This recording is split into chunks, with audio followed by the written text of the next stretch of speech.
Good evening, and welcome back to Classics with Cozy. Tonight's tale comes from the quiet countryside of southern Italy, where old roads wind through olive groves and ancient stones keep their secrets well. In places like this, stories linger long after the people who first told them are gone. Stories about restless graves, about shadows moving where nothing living should be, and about the uneasy feeling that some of the dead are not entirely content to remain so. Our story tonight is For the Blood is the Life, written by Marion Crawford, and first published in the early 20th century. It is a tale shaped by folklore and superstition, of a young bride laid to rest, a grave that does not remain quiet, and the growing fear among villagers that something unnatural walks the countryside after dark. So settle in, dim the lights if you dare, and join me as we step into another chapter of Creatures of the Night.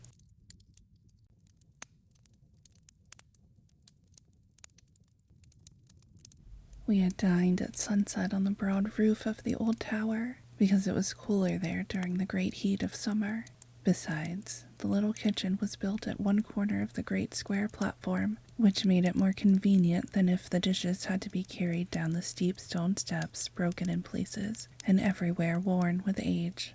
The tower was one of those built all down the west coast of Calabria by the Emperor Charles V in the early 16th century to keep off the Barbary pirates when the unbelievers were allied with Francis I against the emperor and the church. They have gone to ruin, a few still stand intact, and mine is one of the largest. How it came into my possession 10 years ago, and why I spend a part of each year in it, are matters which do not concern this tale. The tower stands in one of the loneliest spots in southern Italy, at the extremity of a curving, rocky promontory, which forms a small but safe natural harbor at the southern extremity of the Gulf of Policastro, and just north of Cape Scalia, the birthplace of Judas Iscariot, according to the local legend. The tower stands alone on this hooked spur of rock, and there is not a house to be seen within 3 miles of it. When I go there, I take a couple of sailors, one of whom is a fair cook, and when I am away, it is in charge of a gnome-like little being who was once a miner and who attached himself to me long ago. My friend, who sometimes visits me in my summer solitude, is an artist by profession, a Scandinavian by birth, and a cosmopolitan by force of circumstances. We had dined at sunset. The sunset glow had reddened and faded again, and the evening purple steeped the vast chain of the mountains that embrace the deep gulf to eastward and rear themselves higher and higher towards the south. It was hot, and we sat at the landward corner of the platform, waiting for the night breeze to come down from the lower hills. The colors sank out of the air. There was a little interval of deep gray twilight, and a lamp sent out a yellow streak from the open door of the kitchen, where the men were getting their supper. Then the moon rose suddenly above the crest of the promontory, flooding the platform and lighting up every little spur of rock and knoll of grass below us, down to the edge of the motionless water. My friend lighted his pipe and sat looking at a spot on the hillside. I knew that he was looking at it, and for a long time past I had wondered whether he would ever see anything there that would fix his attention. I knew that spot well. It was clear that he was interested at last, though it was a long time before he spoke. Like most painters, he trusts to his own eyesight, as a lion trusts his strength and a stag his speed, and he is always disturbed when he cannot reconcile what he sees with what he believes that he ought to see. "It's strange," he said. "Do you see that little mound just on the side of the boulder?" "Yes," I said, and I guessed what was coming. "It looks like a grave," observed Holger. "Very true. It does look like a grave." "Yes," continued my friend, his eyes still fixed on the spot. "But the strange thing is that I see the body lying on the top of it. Of course," continued Holger, turning his head on one side as artists do, "it must be an effect of the light. In the first place, it is not a grave at all. Secondly, if it were, the body would be inside and not outside. Therefore, it's an effect of the moonlight. Don't you see it?" "Perfectly. I always see it on moonlit nights." "It doesn't seem it interests you much," said Holger. "On the contrary, it does interest me. Though I am used to it, you are not so far wrong either. The mound is really a grave. Nonsense, cried Holger incredulously. I suppose you'll tell me that what I see lying on it is really a corpse. No, I answered. It is not. I know, because I have taken the trouble to go down and see. Then what is it? Asked Holger. It's nothing. You mean that it's an effect of light, I suppose? Perhaps it is. But the inexplicable part of the matter is that it makes no difference whether the moon is rising or setting, or waxing or waning, if there's any moonlight at all, from east or west or overhead. So long as it shines on the grave, you can see the outline of the body on top. Holger stirred up his pipe with the point of his knife, and then used his finger for a stopper.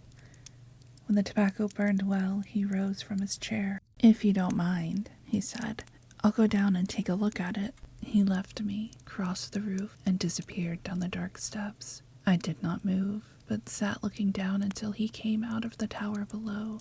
I heard him humming an old Danish song as he crossed the open space in the bright moonlight, going straight to the mysterious mound. When he was 10 paces from it, Holger stopped short, made 2 steps forward, and then 3 or 4 backward, and then stopped again. I know what that meant. He had reached the spot where the thing ceased to be visible, where, as he would have said, the effect of light changed.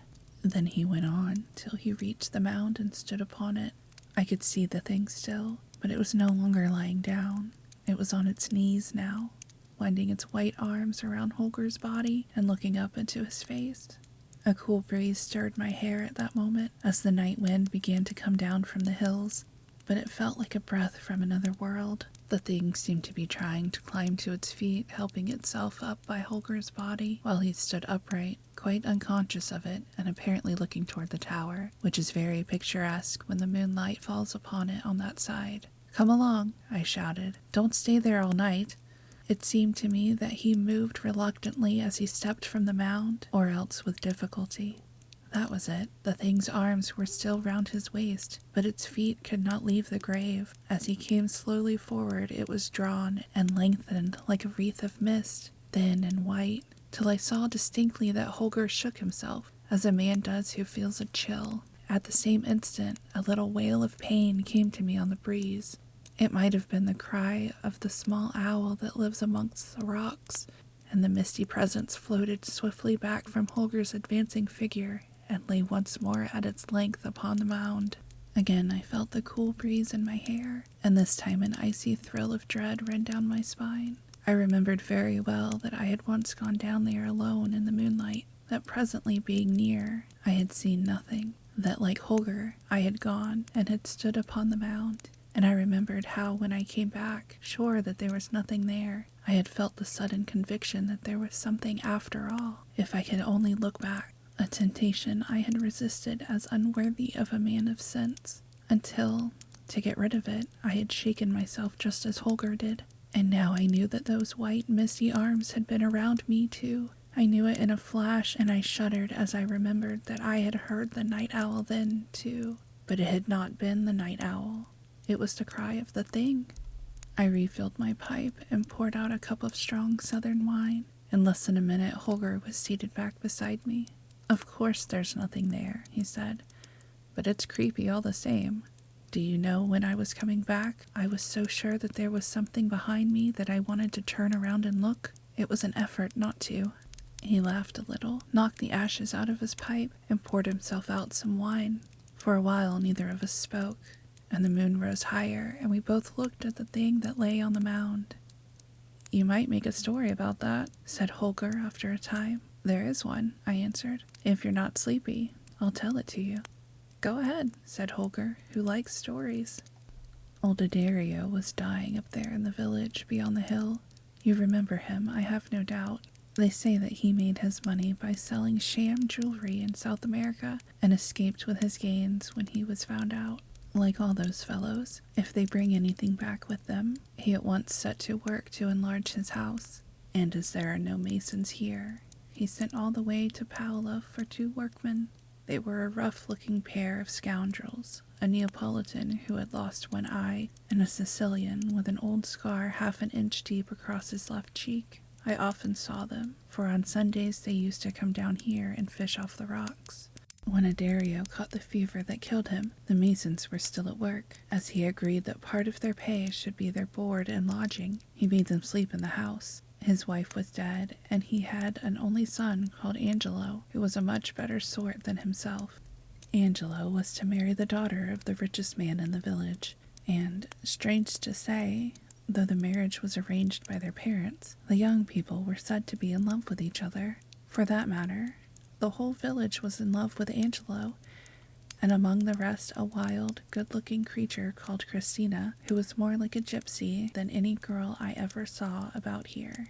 She had very red lips and very black eyes. She was built like a greyhound and had the tongue of the devil, but Angelo did not care a straw for her. He was rather a simple-minded fellow, quite different from his old scoundrel of a father, and under what I should call normal circumstances, I really believe that he would never have looked at any girl except the nice, plump little creature with a fat dowry whom his father meant him to marry. But things turned up which were neither normal nor natural. On the other hand, a very handsome young shepherd from the hills above Maratea was in love with Christina, who seems to have been quite indifferent to him. Christina had no regular means of subsistence, but she was a good girl and willing to do any work or go on any errands to any distance for the sake of a loaf of bread or a mess of beans, and permission to sleep under cover. She was especially glad when she could get something to do about the house of Angelo's father. There is no doctor in the village, and when the neighbors saw that old Addario was dying, they sent Christina to Scalia to fetch one. That was late in the afternoon, and if they had waited so long, it was because the dying miser refused to allow any such extravagance while he was able to speak. But while Christina was gone, matters grew rapidly worse. The priest was brought to the bedside, and when he had done what he could, he gave it as his opinion to the bystanders that the old man was dead and left the house. You know these people. They have a physical horror of death. Until the priest spoke, the room had been full of people. The words were hardly out of his mouth before it was empty. It was night now. They hurried down the dark steps and out into the street. Angelo, as I have said, was away. Christina had not come back. The simple woman servant who had nursed a sick man fled with the rest, and the body was left alone in the flickering light of the eastern oil lamp. 5 minutes later, 2 men looked in cautiously and crept forward toward the bed. They were the one-eyed Neapolitan mason and his Sicilian companion. They knew what they wanted. In a moment they had dragged from under the bed a small but heavy iron-bound box, and long before anyone thought of coming back to the dead man, they had left the house and the village under cover of darkness. It was easy enough, for Addario's house is the last toward the gourd which leads down here, and the thieves merely went out by the back door, got over the stone wall, and had nothing to risk after that except that possibility of meeting some belated countrymen, which was very small indeed, since few of the people used that path. They had a mattock and shovel, and they made their way without accident. I am telling you this story as it must have happened, for of course there were no witnesses to this part of it. The men brought the box down by the gorge, intending to bury it on the beach in the wet sand, where it would have been much safer, but the paper would have rotted if they had been obliged to leave it there long. So they dug their hole down there, close to that boulder. Yes, just where the mound is now. Christina did not find the doctor in Scalia, for he had been sent for from a place up the valley, halfway to San Domenico. If she had found him, he would have come on his mule by the upper road, which is smoother but much longer. Christina took the shortcut by the rocks, which passes about 50 feet above the mound and goes round that corner. The men were digging when she passed, and she heard them at work. It would not have been like her to go by without finding out what the noise was, for she was never afraid of anything in her life. And besides, the fishermen sometimes come ashore here at night to get a stone for an anchor, or to gather sticks to make a little fire. The night was dark, and Christina probably came close to the 2 men before she could see what they were doing. She knew them, of course, and they knew her, and understood instantly that they were in her power. There was only one thing to be done for their safety, and they did it. They knocked her on the head, they dug the hole deep, and they buried her quickly with the iron-bound chest. They must have understood that their only chance of escaping suspicion lay in getting back to the village before their absence was noticed, for they returned immediately and were found half an hour later gossiping quietly with the man who was making Adario's coffin. He was a crony of theirs and had been working at the repairs in the old man's house. So far as I have been able to make out, the only persons who were supposed to know where Adario kept his treasure were Angelo and the one woman servant I have mentioned. Angelo was away. It was the woman who discovered the theft. It was easy enough to understand why no one else knew where the money was. The old man kept his door locked and the key in his pocket when he was out, and did not let the woman enter to clean the place unless he was there himself. The whole village knew that he had money somewhere, however, and the masons had probably discovered the whereabouts of the chest by climbing in at the window in his absence. If the old man had not been delirious until he lost consciousness, he would have been in frightful agony of mind for his riches. The faithful woman servant forgot their existence only for a few moments when she fled with the rest, overcome by the horror of death. 20 minutes had not passed before she had returned with the 2 hideous old hags who are always called in to prepare the dead for burial. Even then she had not at first the courage to go near the bed with them, but she made a pretense of dropping something, went down to her knees as if to find it, and looked under the bedstead. The walls of the room were newly whitewashed down to the floor, and she saw at a glance that the chest was gone. It had been there in the afternoon. It had therefore been stolen in the short interval since she had left the room.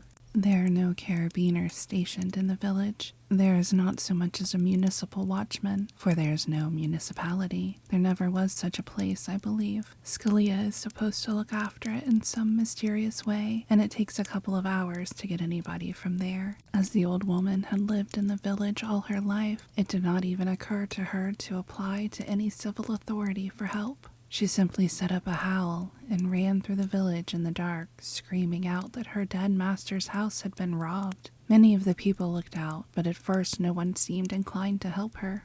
Most of them, judging her by themselves, whispered to each other that she had probably stolen the money herself.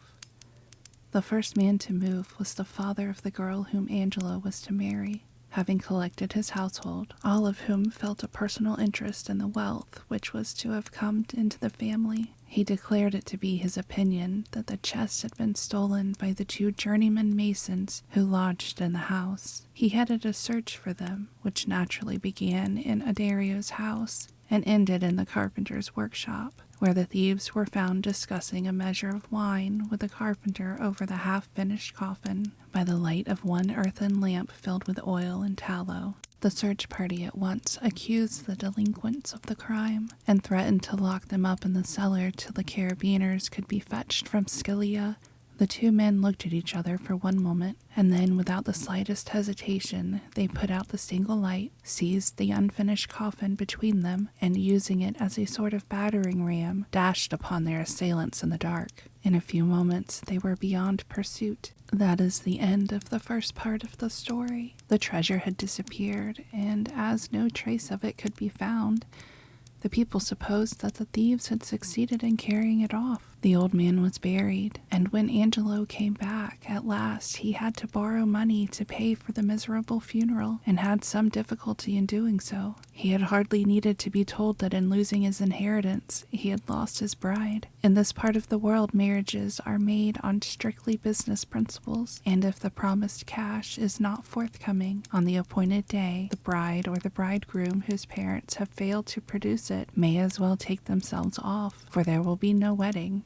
Poor Angelo knew that well enough. His father had been possessed of hardly any land, and now that the hard cash which he had brought from South America was gone, there was nothing left but debts for the building materials that were to have been used for the enlarging and improving of the old house. Angelo was beggared, and the nice plump little creature who was to have been his turned up her nose at him in the most approved fashion. As for Christina, it was several days before she was missed, for no one remembered that she had been sent to Scalia for the doctor, who had never come. She often disappeared in the same way for days together, when she could find a little work here and there at the distant farms among the hills. But when she did not come back at all, the people began to wonder, and at last made up their minds that she had connived with the Masons and had escaped with them. I paused and emptied my glass. That sort of thing could not happen anywhere else, observed Holger, filling his everlasting pipe again. It is wonderful what a natural charm there is about murder and sudden death in a romantic country like this. Deeds that would be simply brutal and disgusting anywhere else become dramatic and mysterious because this is Italy, and we are living in a genuine tower of Charles V built against Barbary pirates. There's something in that, I admitted. Holger is the most romantic man in the world inside of himself, but he always thinks it necessary to explain why he feels anything. I suppose they found the poor girl's body with the box, he said presently. As it seems to interest you, I answered, I'll tell you the rest of the story. The moon had risen by this time. The outline of the thing on the mound was clearer to our eyes than before. The village very soon settled down to its small, dull life. No one missed old Addario, who had been away so much on his voyages to South America that he had never been a familiar figure in his native place. Angelo lived in the half-finished house, and because he had no money to pay the old woman-servant, she would not stay with him. But once in a long time she would come and wash a shirt for him, for old acquaintance' sake. Besides the house, he had inherited a small patch of ground at some distance from the village. He tried to cultivate it, but he had no heart in the work, for he knew he could never pay the taxes on it and on the house, which would certainly be confiscated by the government or seized for the debt of the building material, which the man who had supplied it refused to take back. Angelo was very unhappy. So long as his father had been alive and rich, every girl in the village had been in love with him, but that was all changed now. It had been pleasant to be admired and courted and invited to drink wine by fathers who had girls to marry. It was hard to be stared at coldly and sometimes laughed at because he had been robbed of his inheritance. He cooked his miserable meals for himself, and from being sad became melancholy and morose. At twilight, when the day's work was done, instead of hanging about in the open space before the church with young fellows of his own age, he took to wandering in lonely places on the outskirts of the village till it was quite dark. He then slunk home and went to bed to save the expense of a light.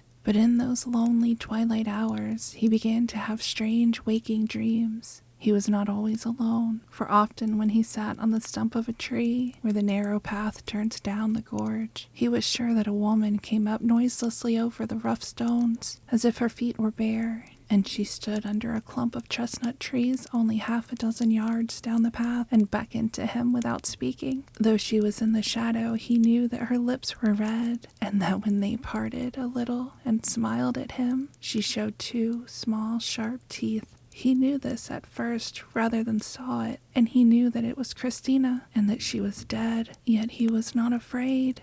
He only wondered whether it was a dream, for he thought that if he had been awake, he should have been frightened. Besides, the dead woman had red lips, and that could only happen in a dream. Whenever he went near the gorge after sunset, she was already there waiting for him, or else she very soon appeared, and he began to be sure of her blood-red mouth. But now each feature grew distinct, and the pale face looked at him with deep and hungry eyes. It was the eyes that grew dim. Little by little, he came to know that someday the dream would not end when he turned away to go home, but would lead him down the gorge out of which the vision rose. She was nearer now when she beckoned to him. Her cheeks were not livid like those of the dead, but pale with starvation, with the furious and unappeased physical hunger of her eyes that devoured him. They feasted on his soul and cast a spell over him, and at last they were close to his own and held him. He could not tell whether her breath was as hot as fire or as cold as ice. He could not tell whether her red lips burned his or froze them, or whether her 5 fingers on his wrist seared scorching scars or bit his flesh like frost. He could not tell whether he was awake or asleep, whether she was alive or dead, but he knew that she loved him, and she alone of all creatures, earthly or unearthly, and her spell had power over him. When the moon rose high that night, the shadow of that thing was not alone down there upon the mound. Angelo awoke in the cool dawn, drenched with dew and chilled through flesh and blood and bone. He opened his eyes to the faint gray light and saw the stars were still shining overhead. He was very weak, and his heart was beating so slowly that he was almost like a man fainting. Slowly he turned his head on the mound, as on a pillow, but the other face was not there. Fear seized him suddenly, a fear unspeakable and unknown. He sprang to his feet and fled up the gorge, and he never looked behind him until he reached the door of the house on the outskirts of the village. Drearily he went to his work that day, and wearily the hours dragged themselves after the sun, till at last it touched the sea and sank, and the great sharp hills above Maratea turned purple against the dove-colored eastern sky. Angelo shouldered his heavy hoe and left the field. He felt less tired now than in the morning when he had begun to work, but he promised himself that he would go home without lingering by the gorge, and eat the best supper he could get himself, and sleep all night in his bed like a Christian man. Not again would he be tempted down the narrow way by the shadow with red lips and icy breath. Not again would he dream that dream of terror and delight. He was near the village now. It was half an hour since the sun had set, and the cracked church bell sent little discordant echoes across the rocks and ravines to tell all good people that the day was done. Angelo stood still a moment where the path forked, where it led toward the village on the left and down to the gorge on the right, where a clump of chestnut trees overhung the narrow way. He stood still a minute, lifting his battered hat from his head and gazing at the fast-fading sea westward, and his lips moved as he silently repeated the familiar evening prayer. His lips moved, but the words that followed them in his brain lost their meaning and turned into others, and ended in a name that he spoke aloud. Christina. With the name, the tension of his will relaxed suddenly. Reality went out, and the dream took him again, and bore him on swiftly and surely like a man walking in his sleep, down by the steep path in the gathering darkness. And as she glided beside him, Christina whispered strange, sweet things in his ear, which somehow, if he had been awake, he knew that he could not quite have understood, but now they were the most wonderful words he had ever heard in his life. And she kissed him also, but not upon his mouth. He felt her sharp kisses upon his white throat, and he knew that her lips were red. So the wild dream sped on through twilight and darkness and moonrise and all the glory of the summer's night. But in the chilly dawn he lay as one half dead upon the mound down there, recalling and not recalling, drained of his blood, yet strangely longing to give those red lips more. Then came the fear, the awful nameless panic, the mortal horror that guards the confines of the world we see not, neither know of as we know of other things, but which we feel when its icy chill freezes our bones and stirs our hair with the touch of a ghostly hand. Once more Angelo sprang from the mound and fled up the gorge in the breaking day, but his step was less sure this time, and he panted for breath as he ran. And when he came to the bright spring of water that rises halfway up the hillside, he dropped upon his knees and hands and plunged his whole face in and drank as he had never drunk before, for it was the thirst of the wounded man who has lain bleeding all night upon the battlefield.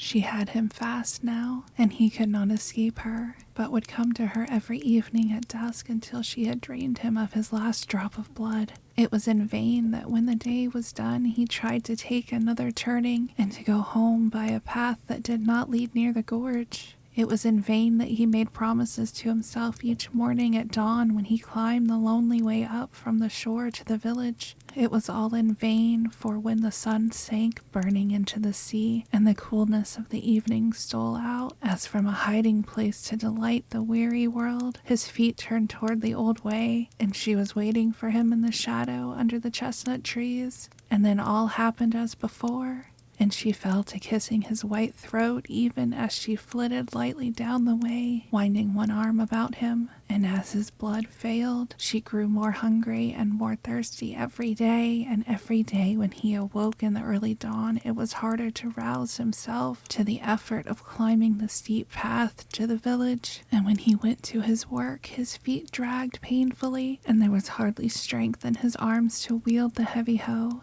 He scarcely spoke to anyone now, but the people said he was consuming himself for the love of the girl he was to have married when he lost his inheritance, and they laughed heartily at the thought, for this is not a very romantic country.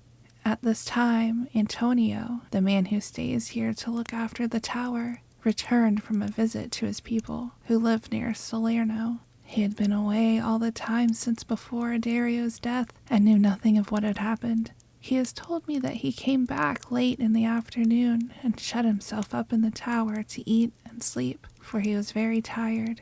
It was past midnight when he awoke, and when he looked out toward the mound, and he saw something, and he did not sleep again that night. When he went out again in the morning, it was broad daylight, and there was nothing to be seen on the mound but loose stones and driven sand. Yet he did not go very near it. He went straight up the path to the village and directly to the house of the old priest. "I have seen an evil thing this night," he said. "I have seen how the dead drink the blood of the living, and the blood is the life." "Tell me what you have seen," said the priest in reply. Antonio told him everything he had seen. "You must bring your book and your holy water tonight," he added. "I will be here before sunset to go down with you, and if it pleases your reverence to sup with me while we wait, I will make ready." "I will come," the priest answered, "for I have to read in old books of these strange beings which are neither quick nor dead, and which lie ever fresh in their graves, stealing out in the dusk to taste life and blood." Antonio cannot read, but he was glad to see that the priest understood the business, for, of course, the books must have instructed him as to the best means of quieting the half-living thing forever. So Antonio went away to his work, which consists largely in sitting on the shady side of the tower, when he is not perched upon a rock with a fishing line catching nothing. But on that day he went twice to look at the mound in the bright sunlight, and he searched round and round it for some hole through which the being might get in and out, but he found none. When the sun began to sink, and the air was cooler in the shadows, he went up to fetch the old priest, carrying a little wicker basket with him, and in this they placed a bottle of holy water, and the basin, and sprinkler, and the stole which the priest would need. And they came down and waited in the door of the tower till it should be dark. But while the light still lingered very gray and faint, they saw something moving, just there, 2 figures, a man's that walked, and a woman's that flitted beside him, and while her head lay on his shoulder, she kissed his throat. The priest has told me that, too, and that his teeth chattered and he grasped Antonio's arm. The vision passed and disappeared into the shadow. Then Antonio got the leathern flask of strong liquor, which he kept for great occasions, and poured such a draught as made the old man feel almost young again, and gave the priest his stole to put on and the holy water to carry, and they went out together toward the spot where the work was to be done. Antonio says that in spite of the rum, his own knees shook together, and the priest stumbled over his Latin. For when they were yet a few yards from the mound, the flickering light of the lantern fell upon Antonio's white face, unconscious as if in sleep, and on his upturned throat, over which a very thin red line of blood trickled down into his collar. And the flickering light of the lantern played upon another face that looked up from the feast, upon 2 deep, dead eyes that saw in spite of death, upon parted lips redder than life itself, upon 2 gleaming teeth on which glistened a rosy drop. Then the priest, good old man, shut his eyes tight and showered holy water before him, and his cracked voice rose almost to a scream. And then Antonio, who was no coward after all, raised his pick in one hand and the lantern in the other, as he sprang forward, not knowing what the end should be, and then he swears that he heard a woman's cry, and the thing was gone, and Angela lay alone on the mound unconscious, with the red line on his throat and the beads of deathly sweat on his cold forehead. They lifted him, half dead as he was, and laid him on the ground close by. Then Antonio went to work, and the priest helped him, though he was old and could not do much. And they dug deep, and at last Antonio, standing in the grave, stooped down with his lantern to see what he might see. His hair used to be dark brown, with grizzled streaks about the temples. In less than a month from that day, he was as gray as a badger.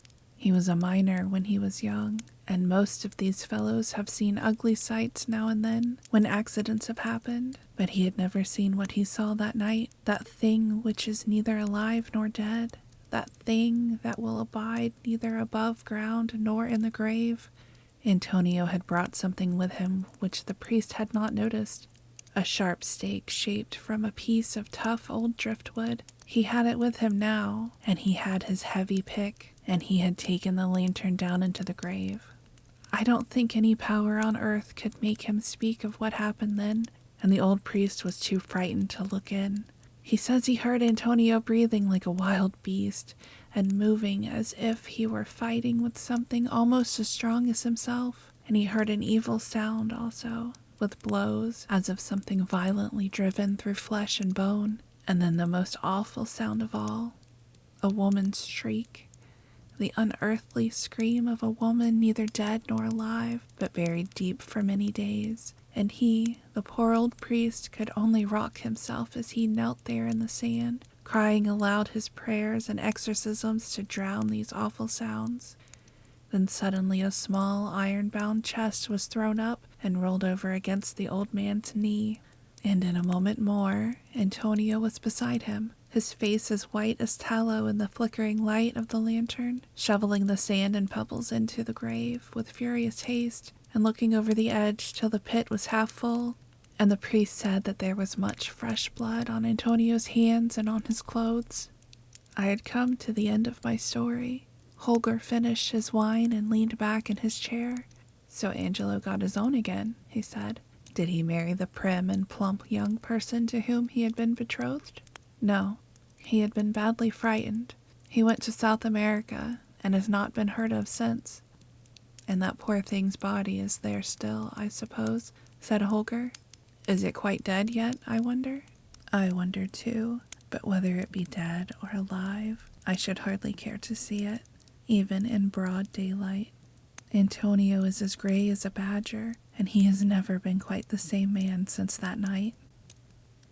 And so the tale of restless graves and shadowed nights comes to an end.